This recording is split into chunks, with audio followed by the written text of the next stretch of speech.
हम हमेशा से सुनते आए हैं कि डेवलपमेंट सस्टेनेबल तरीके से होना चाहिए। सस्टेनेबल यानी टिकाऊ।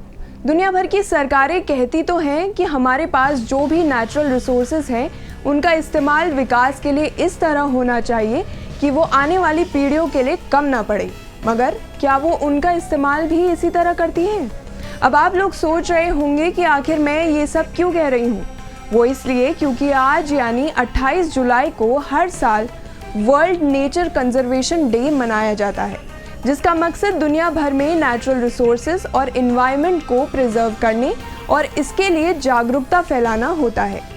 तो इसीलिए आज नेचर कंजर्वेशन डे के दिन मैं आपको कुछ ऐसी खबरों के बारे में बताऊंगी जो आपको ये सोचने पर मजबूर कर देगा कि क्या असल में हमने आने वाली जनरेशन के लिए पर्याप्त नेचुरल रिसोर्सेज बचाए भी हैं या फिर सिर्फ पर्यावरण को दिन ब दिन बदतर किया है।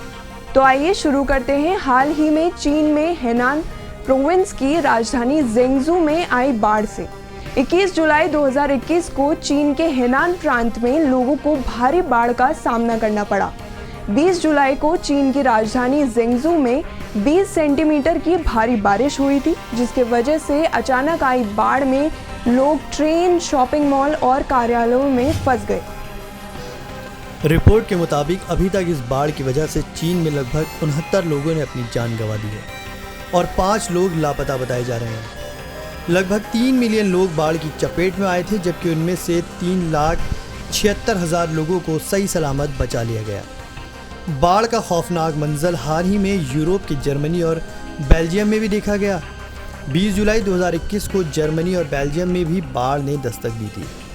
जर्मनी और बेल्जियम में करीब 195 लोग इस भीषण बाढ़ की चपेट में आ गए थे।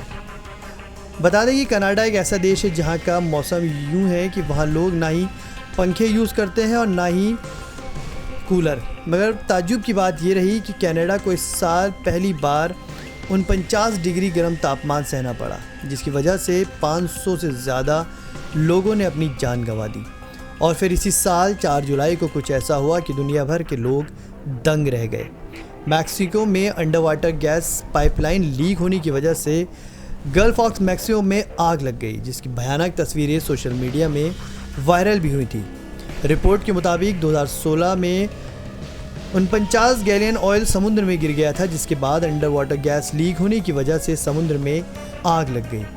आपको बता दें कि यह आग करीबन 5 घंटों तक चली थी।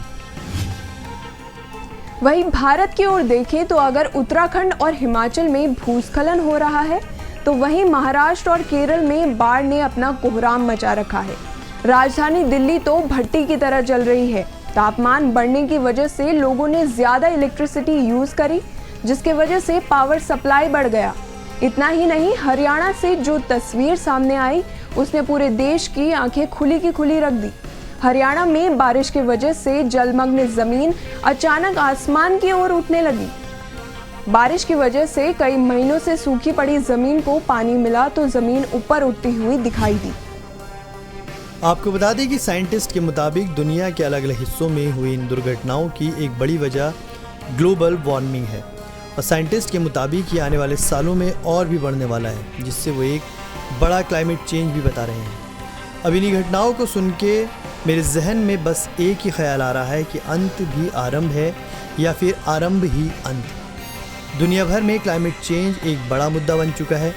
यही घटनाएं हमें ये सोचने पर मजबूर कर देती हैं कि आगे और क्या देखना पड़ेगा। क्या हम इसे अब कंट्रोल कर भी पाएंगे या आने वाली जनरेशन को गर्म तापमान, बाढ़, भूस्खलन भेंट दे जाएंगे। वर्ल्ड नेचर कंजर्वेशन डे से जुड़ी इस रिपोर्ट में आज इतना ही। देखते रहिए JJN न्यूज़।